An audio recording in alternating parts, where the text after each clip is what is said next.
2년, 4년에서 의과대학은 6년제입니다. 우리나라는.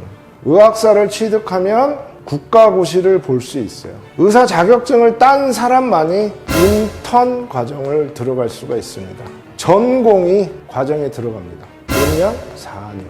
전문의 자격을 딸 때까지 11년이 듭니다. 근데 거기에 플러스 알파가 있죠. 14년이 돼야 전문의 자격증을 가지고 활동을 할 수가 있는 거예요. 2년 이상이 되는 펠로우 과정까지 포함하면 16년, 최소 16년 이상이 걸리는 거죠. 안녕하십니까. 이동탄 신도시 바르다임 병원의 정형외과 전문의 오광주입니다. 전공의 선생님들은 어떤 위치에 어떤 과정에 있는 선생님들이고, 수련의 선생님들, 인턴 선생님들은 어떤 과정이고, 의과대학은 몇 년 과정이고, 그것에 대해서 좀 알려드린다? 이런 주제로 말씀을 드리고 싶습니다. 서로 상대방의 처해 있는 환경 또는 위치를 서로 공감하고 이해한다면 좀 긍정적인 효과가 있지 않을까 그런 생각을 합니다. 자, 의과대학에 이제 들어가는 것으로 이제 시작을 하겠지만 의사가 되는 과정이라고 좀 설명하면 되는데, 우선 의학전문대학원, 법학전문대학원, 치의학전문대학원 같은 4+4 제도가요 있었는데 이제 거의 사라졌죠. 한 개만 남았습니다. 한 개. CH로 시작되는 의학전문대학원 하나만 남았고요. 이제는 2+4 제도. 이게 원래 2+4 제도였습니다. 저도 의과대학을 6년 다녔거든요. 그랬다가 고 노무현 대통령 정부 시절에 의학전문대학원을 도입을 했었어요.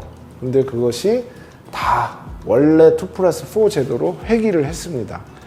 그런 정치적 이슈를 제가 얘기하긴 곤란하고요. 한 개만 남았다. 한 개를 제외하고는 원래 2+4 제도로 들어갔다. 이게 이제 의과대학 과정입니다. 2+4라고 하냐면 2년 동안은 의예과, 4년은 본과 이렇게 얘기하죠. 2년, 4년에서 의과대학은 6년제입니다. 우리나라는. 의예과 시절에는 이제 어떠한 기본적인 소양, 자연과학에 대한 기본적인 소양을 좀 배우는 거죠. 이과학 분야에 대해서. 물리학, 생물학, 또는 윤리, 또 그런 교양 과목, 또 제2외국어도 배우고, 하여튼 선택에 따라서. 그래서 일반 대학 학생들하고 같이 어울려서 수업하기도 해요. 이제 4년이 되면 본격적으로 본과 과정, 즉, 의학에 관련된 전공 분야에 들어가는데, 전공 수업으로 들어가는데, 이거를 또 2년 정도로 좀 나눕니다. 2년.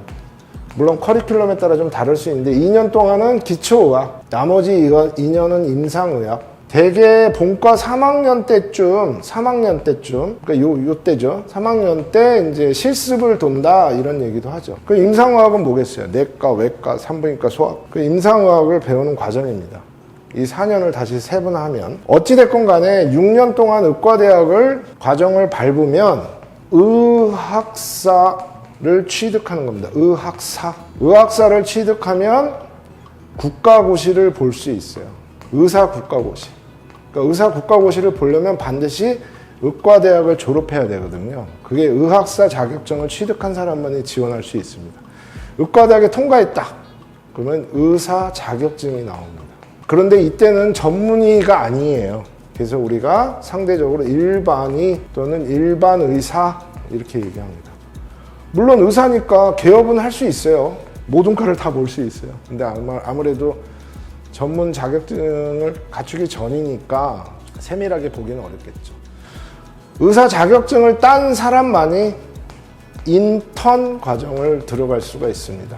기간은 1년. 이때는 모든 임상과를 다 돌게 됩니다. 모든 임상과. 그러니까 1년 동안 거의 30여 개에 가까운 임상과를 다 돌려면 막 몇 주 단위로 내과나 산부인과나 외과는 좀 한 달 단위로 돌지만 나머지 과는 2주, 3주, 4주 이렇게 짧게 도는 거죠. 속된 말로 진짜 수박 겉핥기로 인턴 과정을 밟게 됩니다. 1년. 이거를 우리가 수련의 이렇게 표현하는 게 좀 통상적인 것 같아요. 자, 인턴을 1년 맞춰야만 이 화살표는 반드시 맞춰야만 됩니다. 전공의 과정에 들어갑니다. 몇 년? 4년. 이때는 자기가 나는 내과를 하고 싶어, 정형외과를 하고 싶어, 성형외과를 하고 싶어, 뭐 기피과 하는 데가 여기서 결정이 되는 거거든요. 뭐 흉부외과, 그냥 외과, 뭐 이렇게 좀 기피과들이 있죠. 필수. 이때 결정이 되는 거야. 그것만 4년 내내 공부하는 겁니다. 왜냐하면 전공이 4년을 마쳐야만 전문의 시험을 볼 수 있어요. 이때는 합격률이 과마다 달라요. 어디는 뭐 90%일 수도 있지만 어떨 땐 70%인 과도 있고 과마다 시험이 다르기 때문에 그래서 뭐 재수를 하기도 하고 떨어지기도 하고 그렇습니다. 그러니까 이제 전공의를 밟으면서 또 공부도 해야 된다는 얘기죠. 전문의 시험을 합격하기 위해서. 물론 의사 국가고시는 합격률이 뭐 제가 단언할 수는 없지만 대개 90% 이상이에요. 정상적인 의과대학을 졸업했다면 이게 일종의 자격증 시험이기 때문에 그 과정을 이 6년이라는 과정을 중요시 여기기 때문에 크게 어렵진 않은데요. 이때는 과마다 다른 시험 문제를 가지고 시험을 보기 때문에 전문의 시험은 합격률이 과마다 다 달라요. 그래서 배출되는 전문의 숫자도 과마다 다르겠죠. 그래서 이 4년, 1년, 6년 합치면 얼마죠? 11년이 듭니다. 전문의 자격을 딸 때까지. 근데 거기에 플러스 알파가 있죠. 군의관이나 공중보건의사로 근무를 해야 되거든요. 요즘에 일반 병사들이 18개월까지 복무기간이 줄었죠? 군의관이나 공중보건의사는요, 훈련기간 2개월 플러스 36개월. 거의 3년 이상이 걸립니다. 그러면 14년이 돼야 전문의 자격증을 가지고 활동을 할 수가 있는 거예요. 물론 이 중간에 일반 병사로 군복무를 하시는 분도 있어요. 왜냐면 이 기간이 너무 기니까. 그렇지만 대부분은 인턴 과정이라든가 전공이 마치고 시험을 합격하고 나서 군대를 가게 돼 있어서 14년이라는 시간이 흘러야만 전문의 자격증을 가지고 개업을 할 수가 있습니다. 그럼 여기서 끝나냐? 정형외과 중에서도 나는 손을 하고 싶어. 뭐 예를 들어서 정형외과를 우리가 예를 듭시다. 뭐 어깨를 하고 싶어, 무릎만 하고 싶어, 또는 뭐 흉부외과 중에서도 나는 폐를 전공하고 싶어, 아니면 심장외과 의사가 되고 싶어, 신경외과 중에서도 나는 뇌를 전공하고 싶어, 척추를 전공하고 싶어. 이렇게 세 분 전공의가 바로 펠로우입니다. 펠로우. 이거를 우리가 임상 강사, 대학으로 치면 포닥이에요. 포닥. 박사학위를 따고 추가로 하는 펠로우. 이거는 필수가 코스는 아니지만 자기가 어떤 분야에 정말 매진하고 싶다면 1년에서 2년을 펠로우를 하게 됩니다. 3년, 4년 하시는 분도 계세요. 저는 무릎 관절 전문으로 16년이 걸렸다. 이 펠로우 과정 때 우리가 되게 의학 석사, 그러니까 이제 전공의 과정하고 펠로우 과정, 전공의 과정 몇 년이죠? 4년. 펠로우 과정 1, 2년. 그래서 의학 석사, 의학 박사를 따게 됩니다. 그러니까 펠로우가 3, 4년 걸리는 사람도 있는 거예요. 의학 석사, 의학 박사. 이 2년 이상이 되는 펠로우 과정까지 포함하면 16년, 최소 16년 이상이 걸리는 거죠.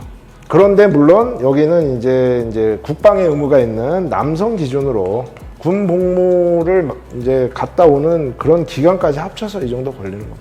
뭐 여성인 경우는 좀 군 복무가 없으니까 좀 오차는 있을 수 있죠. 저는 그냥 평균적인 얘기를 하는 거고요. 여기에 이제 저 같은 경우는 미국의 스탠포드에 거의 2년 있었으니까 그 펠로우 2년에서 16년하고 2년 있었고 하니까 18년 만에 이제 대학 교수가 된 겁니다.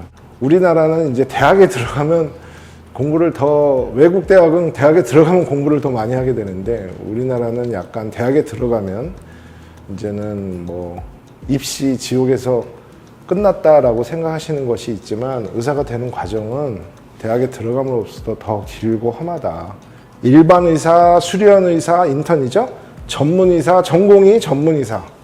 얼마나 수준 높게 퀄리티를 유지하면서 전문의를 배출하느냐. 모두가 이러한 어려운 과정을 소화하고 있는 모든 직업군이 마찬가지겠지만 서로 특징에 대해서, 특색에 대해서 또는 다른 면에 대해서 서로 이해하고 공감한다면 뭐 좀 여러 가지 해안들이 나오지 않을까 해서 말씀드려봤습니다.